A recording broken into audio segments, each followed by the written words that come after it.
The 12th Tuesday we talk about forgiveness. Forgive yourself before you die, then forgive others. This was a few days after the Nightline interview. The sky was rainy and dark, and Morrie was beneath a blanket. I sat at the far end of his chair, holding his bare feet. They were calloused and curled, and his toenails were yellow.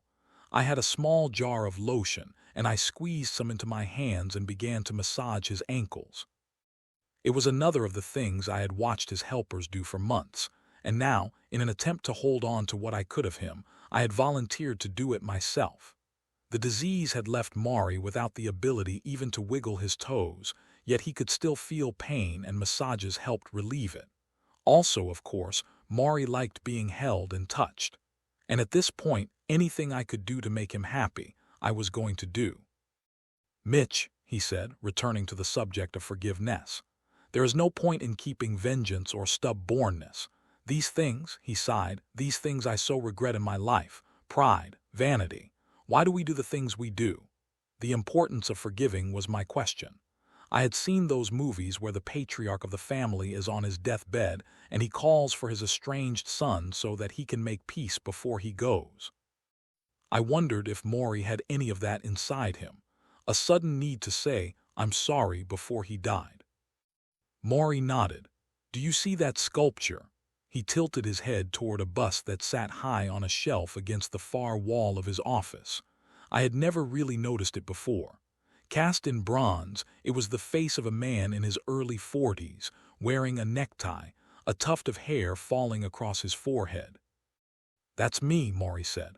"A friend of mine sculpted that maybe 30 years ago. His name was Norman.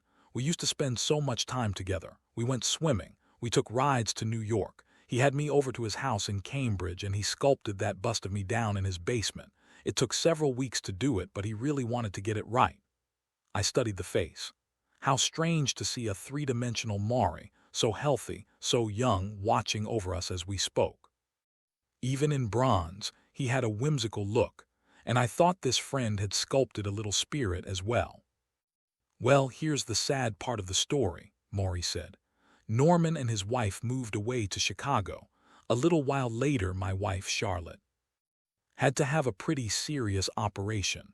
Norman and his wife never got in touch with us. I know they knew about it. Charlotte and I were very hurt because they never called to see how she was, so we dropped the relationship.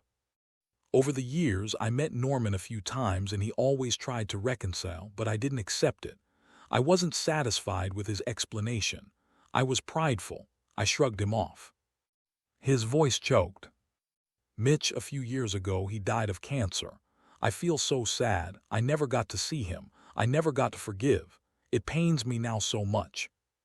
He was crying again, a soft and quiet cry, and because his head was back, the tears rolled off the side of his face before they reached his lips. "Sorry," I said. "Don't be," he whispered. "Tears are okay." I continued rubbing lotion into his lifeless toes. He wept for a few minutes, alone with his memories. "It's not just other people we need to forgive, Mitch," he finally whispered. "We also need to forgive ourselves. Ourselves. Yes, for all the things we didn't do, all the things we should have done. You can't get stuck on the regrets of what should have happened. That doesn't help you when you get to where I am. I always wished I had done more with my work. I wished I had written more books. I used to beat myself up over it. Now I see that never did any good. Make peace. You need to make peace with yourself and everyone around you." I leaned over and dabbed at the tears with a tissue. Morrie flicked his eyes open and closed. His breathing was audible, like a light snore. "Forgive yourself. Forgive others. Don't wait, Mitch. Not everyone gets the time I'm getting. Not everyone is as lucky." I tossed the tissue into the wastebasket and returned to his feet. Lucky. I pressed my thumb into his hardened flesh and he didn't even feel it. The tension of opposites, Mitch. Remember that. Things pulling in different directions. I remember. I mourn my dwindling time, but I cherish the chance it gives me to make things right. We sat there for a while quietly, as the rain splattered against the windows. The hibiscus plant behind his head was still holding on, small but firm.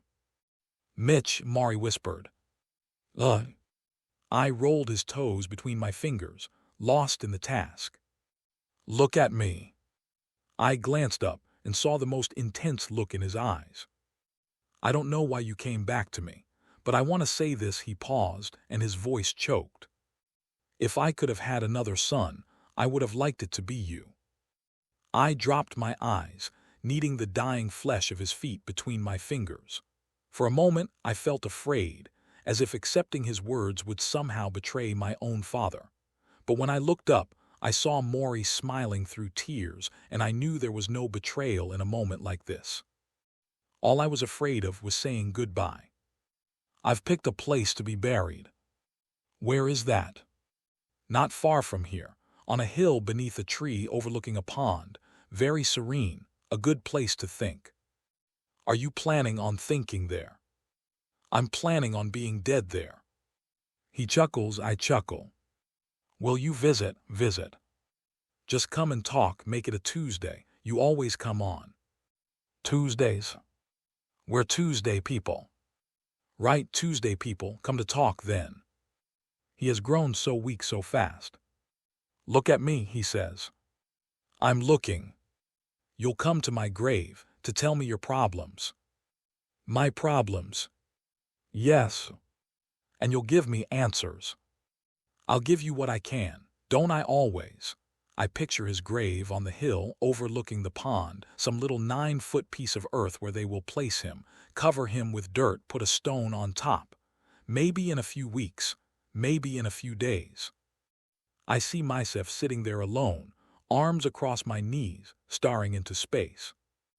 "It won't be the same," I say, "not being able to hear you talk." "I talk." He closes his eyes and smiles. "Tell you what, after I'm dead you talk, and I'll listen."